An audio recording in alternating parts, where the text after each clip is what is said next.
Yan, magandang umaga sa inyo mga kamamaw. Ito, magsusubok na naman tayo.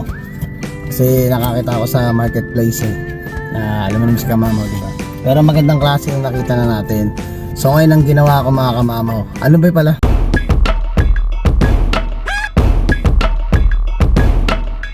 Yung pala nabagit sa inyo. Ano pala yun? Magandang umaga muna sa inyo, magandang hapon sa lahat ng mga manonood natin dyan, sa mga subscriber natin. Welcome kayo sa YouTube channel natin. So ayun, ano nga pala yung sinasabi mong nabili? Dashcam mga kamamaw. So ito, magandang klase itong nakita ko. At syempre, natuto na rin si kamamaw sa nangyari sa atin sa nakaraan, na hindi ko pa siya na-try kasi muna bago ko pinalis yung binilang ko. So ngayon, sabi ko sa kanya, deliver mo kahit nagdagdag ako ng extra bayad na $5 kasi dito, yung price niya natawaran ko pa nga yun. Natawaran ko siya, tapos pumayag siya. Tapos sabi ko, deliver mo. Tapos sabi niya, magdagdag lang ng $5. O sige kako. Pag gumagana, kukunin ko. Pag hindi gumagana, babayaran ko yung $5 na pinunta mo dito. So ngayon, tinry mo na niya dito sa sasakyan ko. Sabi ko, tinry yung sasakyan. Sabi ko, mas maganda kako sa sasakyan ko kasi kako, para sigurado nakita ko mismo sa sasakyan ko, sinaksak ko siya na gumagana siya. So ito na, magandang klase na tong ano natin. Ang kagandahan niya mga kamamaw, papakita ko sa inyo kung ano bang meron dun sa mga dito sa dashcam na nabili ko. Ayan, dashcam na nabili natin yan. Parang kasi laki lang yung ano natin, ang backup camera. Meron din siyang cord, yung cord niya na plug in. Yan. Tapos doon sa ano niya, may libre na siyang memory card, 32 gig na yan. So di ba hindi nakabibili ng memory card. And then may magaganda siyang kaya magandang klase din ito nabili.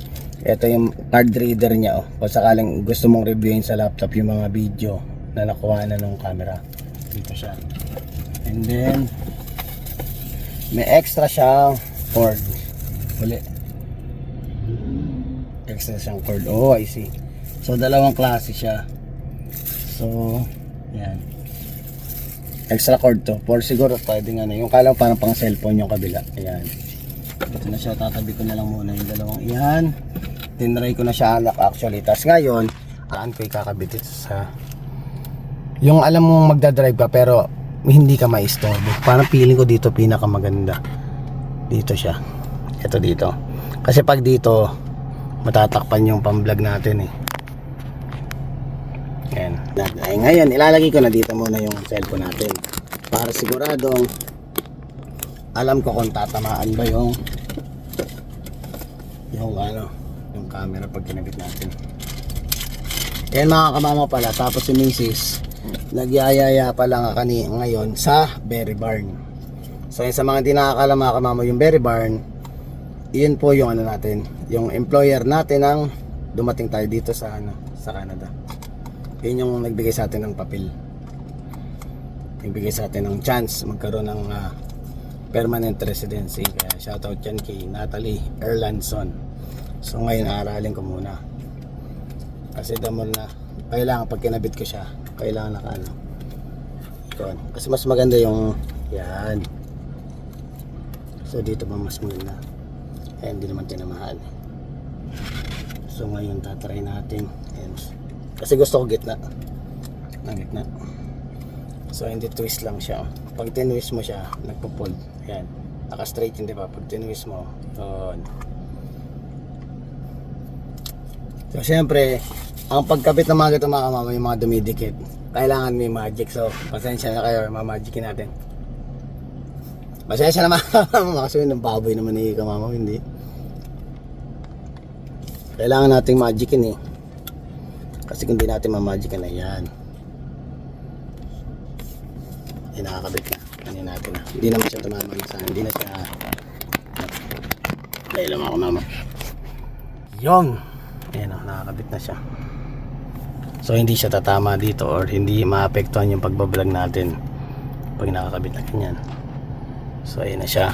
Ngayon kakabit ko naman itong kabit naman natin tong cord. Ngayon kasi aralin ko ngayon paano ko papaikutin yung cord na to.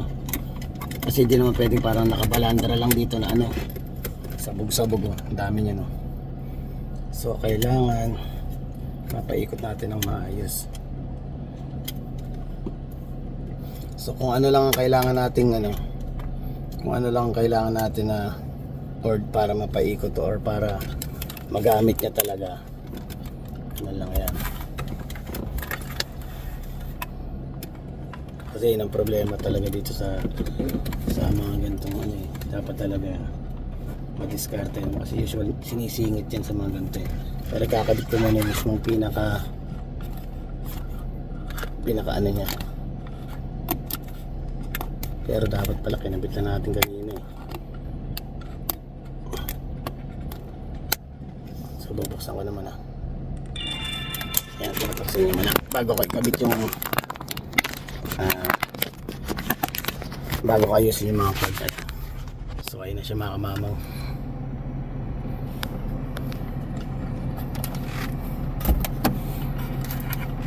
Medyo nakaangat ba? Tama ba?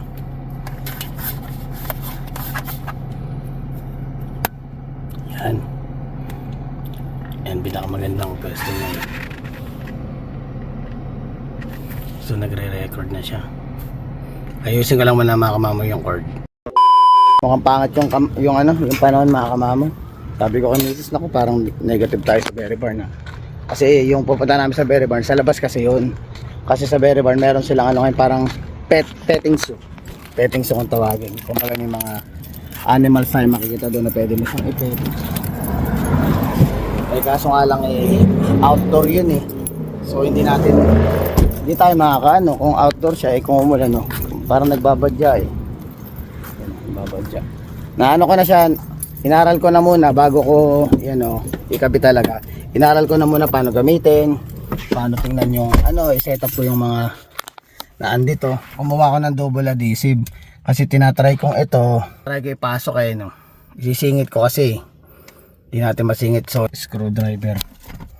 Yung ganito pang screw para pang pambukas ng yung mga singit-singit dito para masingitan natin. Tapos ano pa ba yung ginawa natin kanina? Ayun, sinet up ko na lahat to kung ano yung mga dapat i-set up na parang kahit na nakapark para kahit na nakapark nakaano siya. Kung gamit ko pasensya na parang bouncer pambahay ko kasi tumakama parang pambouncer, pasensya na sa damit ko. Baka sabihin nyo naman bold star si kamama pambahay lang So ayan, tatry natin ikabit yung nandito sa gilid. So pag nakabit ko na siya ito. Kasi kailangan kong may maipas ito na naman kami, nahulog na naman yung kulay blue. Lagi may aberya mga kamama. Pag si kamama ang gumagalaw parang kala mo hari ng sablay So ayan, try natin tong pang screw na to. Tingnan natin kung masisingit natin. Kasi ang mahalaga maipasok na natin yung iba Pag hindi talaga kinaya mga kamama, double adhesive ko na lang kasi baka masira naman ito sa sakay natin. Baka sakali lang, baka biglang bumukas yun. Tinadaan-daan magagas kasi yung sasakyan. Ayun yung mga kamama. Tsaka baka maano yung hindi kasi tayo expert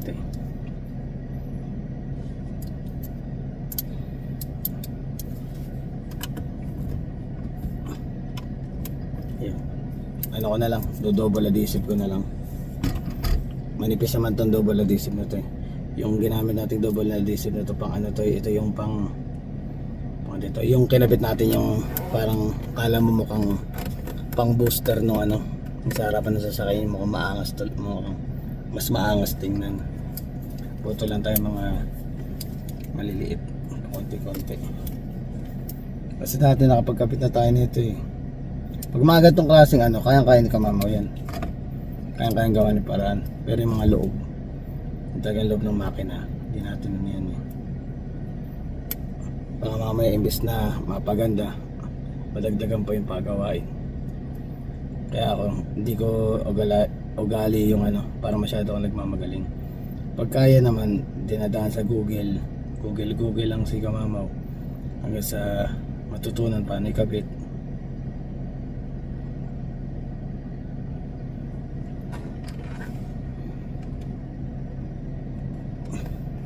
Kasi hindi naman pwedeng nakalabas yung tape, kitang kita, di ba?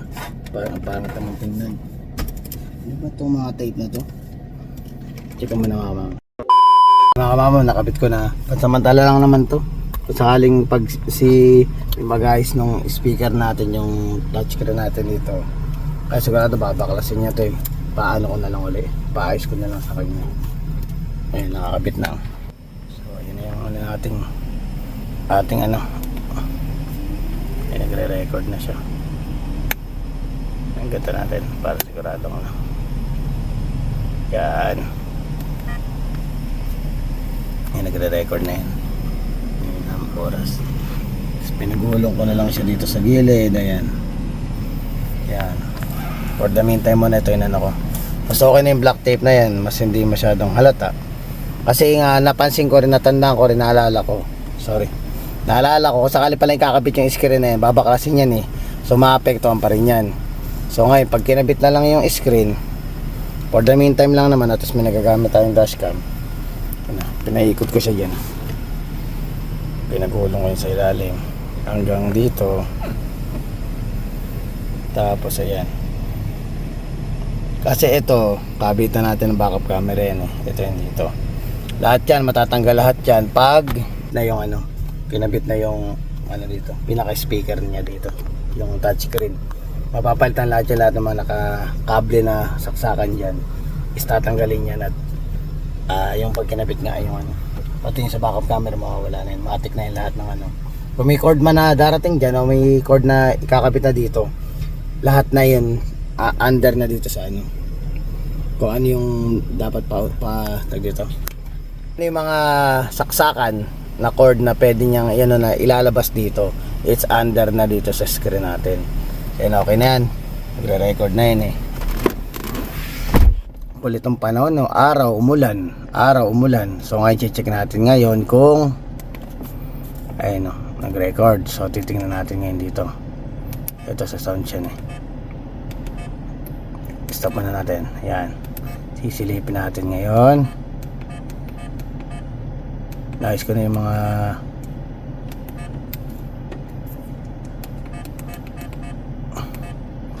saan ba dito yung natay lang.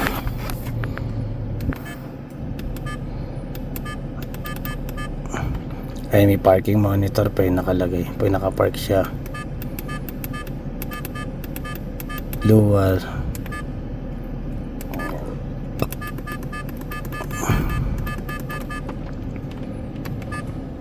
Saan dito yan? Yun. Dito tayo sa ano. Ito yung back yung gitna eh. Pindutin natin yan. Pindutin ulit natin. Dahil mga kamam, sakit sa kamay.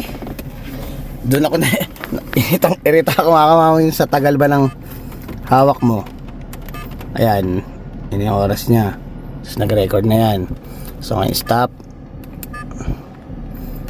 Nandito yung kanina eh.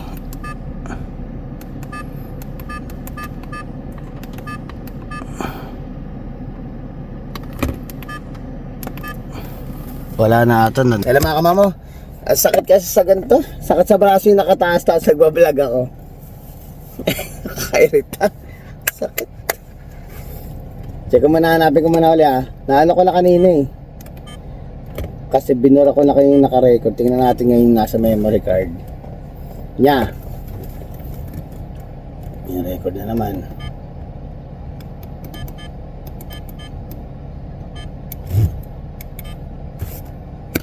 One year later. Mga mama, di na kami natuloy sa ano, sa Berry Barn. At kanina medyo umano talaga, umano na yung ulan. Eh ano na rin, tinamaan na rin ako ng antok. Syempre sobrang pagod yun araw-araw sa trabaho, di ba? So itong dalawang to eh, nilakad ko na lang para at least kahit paano eh, nakapasyal din ulit yung dalawa.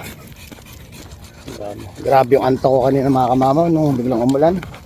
Kasi nga medyo mainit nga dito ngayon, tapos biglang pagbagsak ng ganong klaseng ulan, ang lakas makaantok. Eh hindi naman kasi kami pwedeng lumabas at magpunta sa Berry Barn dahil yung pupuntahan namin sa Berry Barn is ano, outdoor yun eh. Kasi nasa labas yung mga, kumbaga parang petting zoo yun eh. nasa labas yung ano noon, yung mga hayop. So, paano nila ilalabas yung mga animals nung kumuulan? So, hindi na kami tumuloy kasi naman mas maano lang kami, kumbaga be, ma-disappoint pa. Na yung pinuntahan namin, hindi rin namin makikita yung mga gusto naming makita doon. So, ano pa naman yun hanggang summer pa naman yun. Pasimula pa lang naman ng summer, June pa lang naman. So marami pa pagkakataon na makabalik doon. Ay, sarap ng hangin mga kamama. Sarap ng hangin.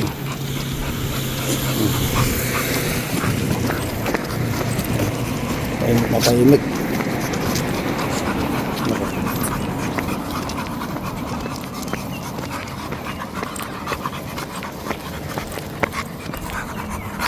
Mga kamama, dito ako tumambay ako dito sa may bandang ilog. Tingnan mo sa kabila. Grabe. Maganda mga mama. Mga bahay yun. Mga yayamanin. Pauwi na kayo mga mama. Grabe yung ano. Oh, dito. Stay mo na. Grabe yung wangwang ng ambulansya doon. Di ko alam kung drill lang ba yun. Ilang ambulansya dumaan. Ay, ambulansya yung bombero dumaan 5. 5 bombero dumami kasama ang ambulansya. Kaya sa bahay na kami. Siguro actually kaya siguro may mga ganyan dahil siyempre summertime ngayon, baka fire prevention month, di natin para feeling ko lang yun, wala naman akong nakikitang usok sa paligid, feeling ko lang yun, pang drill ba ang tawag doon, yung parang nagpa-practice ng training, parang something na gano'n na kumbaga siya, kung sakaling mangyari man yung mga ganun pagkakataon, di ba?